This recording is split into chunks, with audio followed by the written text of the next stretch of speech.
This week at NASA. Main gear touchdown.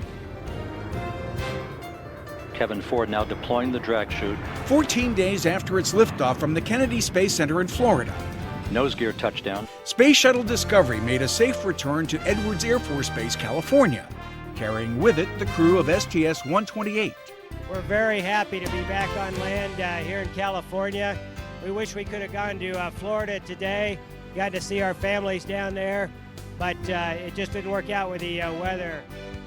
STS-128 delivered to the International Space Station the Leonardo Multi-Purpose Logistics Module, a pressurized moving van of sorts. The MPLM carried an array of racks, science and living equipment, and the Combined Operational Load-Bearing External Resistance Treadmill, or COLBEAR. During 3 spacewalks, astronauts Danny Olivas, Nicole Stott, and Christer Fuglesang replaced experiments outside the European Space Agency's Columbus laboratory and swapped out a new tank of ammonia coolant for an empty one. Joining Olivas and Fuglesang as returning members of Commander Rick Sturco's crew were pilot Kevin Ford and mission specialists Pat Forrester and Jose Hernandez. Also coming home was Tim Copra.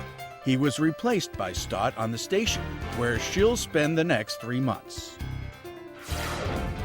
What Hubble has done, it's enabled our hearts, our minds, our spirits to travel throughout the solar system, even billions of light years, to the very beginning of time almost.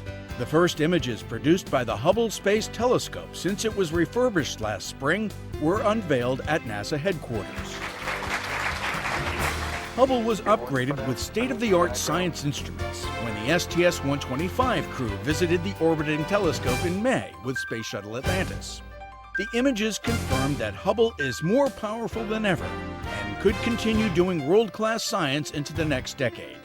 We were down to 3 operating channels, instrument channels on Hubble. Today we have 13. We have 6 fully operating instruments today. The reason we're going to see the Hubble New Beginning is because all of us in this room and many around this country and many around the world have been part of Team Hubble that have helped design Hubble, fix Hubble, launch Hubble, keep Hubble operating, and I want to pay tribute to them. Among those joining Maryland Senator Barbara Mikulski for the new images unveiling was NASA Administrator and former astronaut Charlie Bolden, who piloted Space Shuttle Discovery on the STS-31 mission that launched Hubble in 1990. This great instrument has captured the imagination of people everywhere, especially the youth across our great nation and around the world. NASA scientists discussed the importance of the imagery, and the STS-125 crew made clear their satisfaction with the photographic fruits of their labors. We're fully confident the camera is working as it was intended to work, and we're eagerly looking forward to see what other astronomers are going to do with it over the next 5 years. To work on a project like Hubble is really a once-in-a-lifetime opportunity.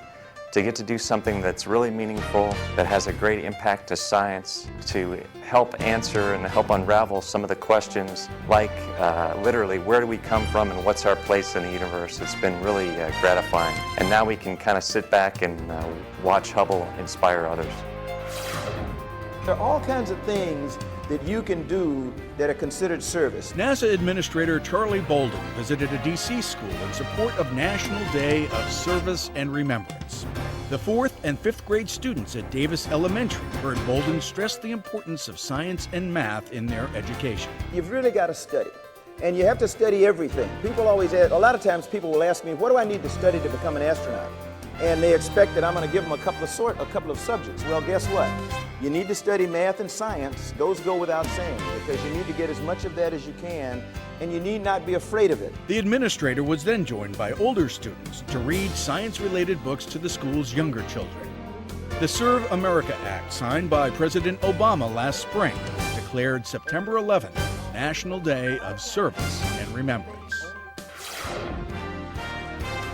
And there we have it. The Ames Research Center has been designated a 2009 Historic Aerospace Center. The nonprofit technical society, the American Institute of Aeronautics and Astronautics, bestowed the honor, citing the center's role in making atmospheric flight and space exploration possible. Since our founding in 1939, we've played a vital role in all parts of aerospace and space research. Ames has pioneered spaceflight re-entry technology, high-impact robotic explorers and other satellites, and taken up the cause of improving commercial air safety. Ames will celebrate its 70th anniversary on December 20th. And that's This Week at NASA. For more on these and other stories, log on to www.nasa.gov.